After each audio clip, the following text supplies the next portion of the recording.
Hey, Motor City Hamilton here with another video about the Excelerate Prodigy pan cars.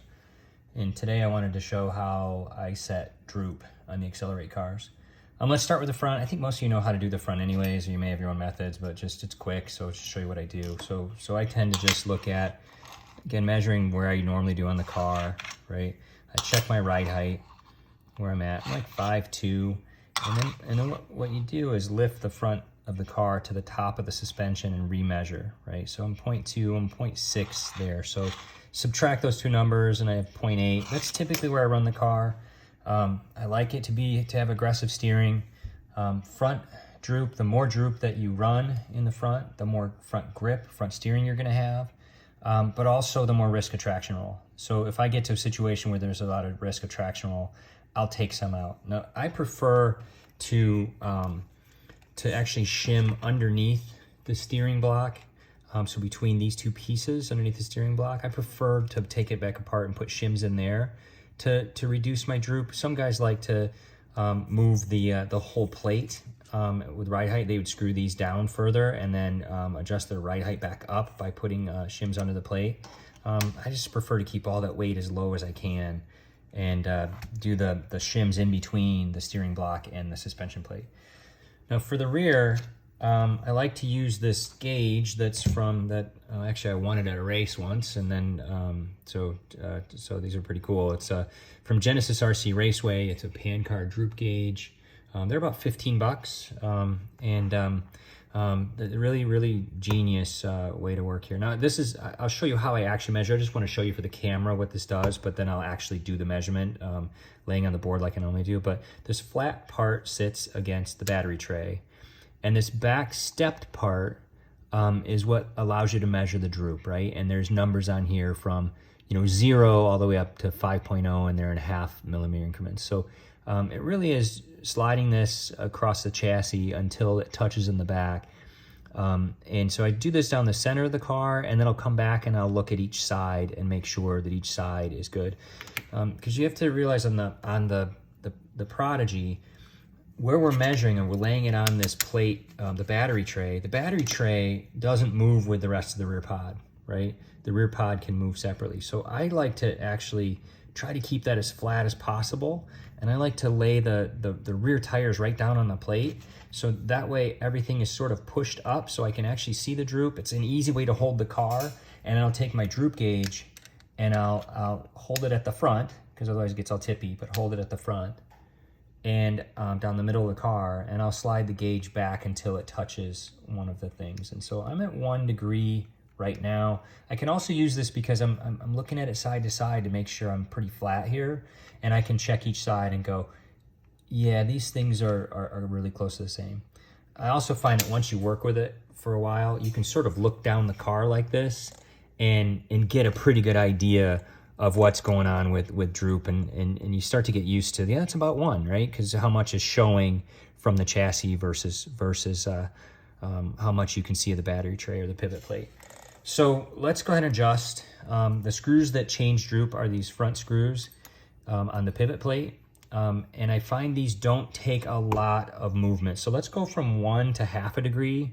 And you really don't have to turn these very far, and you can make a pretty big change. So I'm gonna be like maybe a 1/16 of a turn, maybe an 1/8 of a turn. But I'm just turning these a tiny bit. I'm gonna go back to remeasure. Again, I put my rear wheels right on the ground. I kind of put my fingers between the chassis and here, so I can sort of get them lined up. Just trying to be consistent again, right? And make sure that you do it in a way that's repeatable. So if I look here, I actually went the wrong way. So I was gonna go to 0 or to 0.5, but I actually turned them out. So I'm at 1.2, I'm not quite to 1.5. So let's continue going in that direction. So I'm gonna take some more out of the car.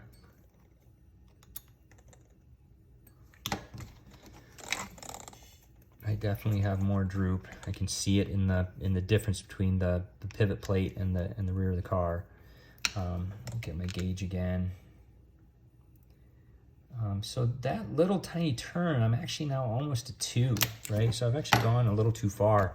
Again, if I'm going to hold this, you can see down the chassis and see that gap right here that we're talking about, right? So I'm going to take some back out. So I got to turn the screws back down a little bit. So I've got to push the screw downward. And again, little tiny turns really make a difference here, right?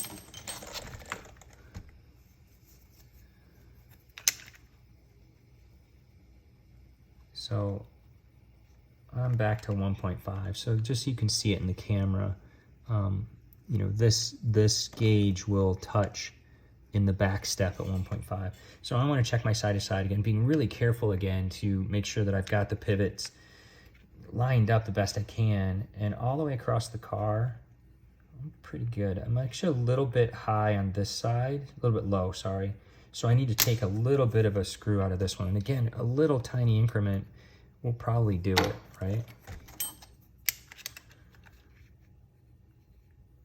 Yeah, so I'm pretty solid right there, 1.5 all the way across. And then I'll just sort of double check again and just sort of visualize it. And yeah, it looks pretty even to me, right? So let's go from 1.5 to 0. So I'm gonna guess this is gonna be a little more than 1/8 of a turn to make this happen. Because these don't need a lot of turning to make it work. But let's just see what we did there. So again, you know, repeatable, get it back to the position I was working in. I can see there's a lot less gap here. This is gonna be a 0.5 or real close to it. So I'm sort of hitting, let me make sure I'm even. Sort of hitting at, I'm not quite to 1.5. I'm still kind of touching. I'm not at 1, but I'm not quite at 1.5 yet. I'm almost 1.5 on this side. So I've gone a little further on this side than this side. So let's, again, I need to go downward with the screw. So just a touch here and a little bit more here.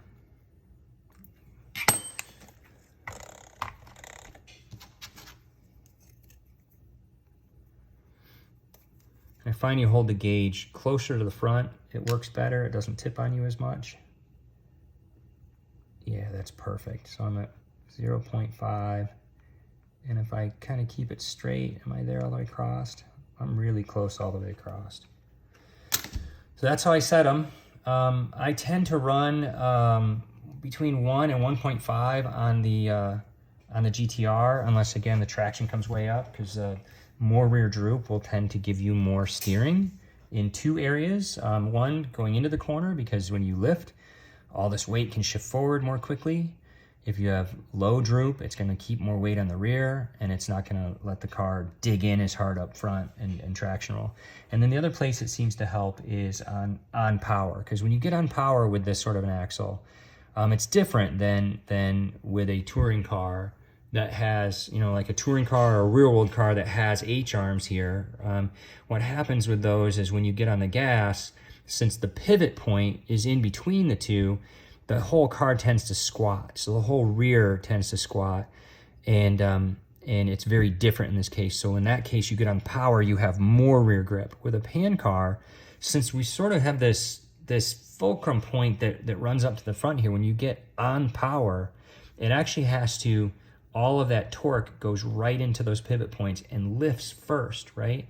Lifts, so you're actually taking weight off of the center of the car and pushing that to the nose. So it sort of has this dual effect in pan cars where when you lift off the gas or get on the brakes, you have this lifting effect that puts more weight on the nose, or when you're on power, like you really get hard on the power and sweepers or coming off a corner, this lifts a bit and puts more weight on the nose for on power steering.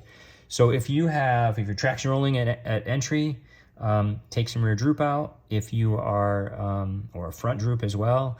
And if you are finding that the car is getting real twitchy on exit, you can take some rear droop out as well to get keep some more rear traction exit. My car right now, what I've been fighting is, it's actually, and I haven't tried the new tires yet, but what I'm fighting is my car is actually really, really aggressive on exit.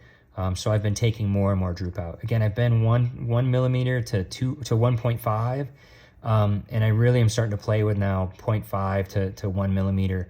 to try to get rid of that, rear end breaking loose off the corner situation I've been having. So that's it. That's kind of how I play with the Droop. Hope you guys like these gauges. I have a feeling Genesis is going to sell a lot more of those. I think they make them in-house.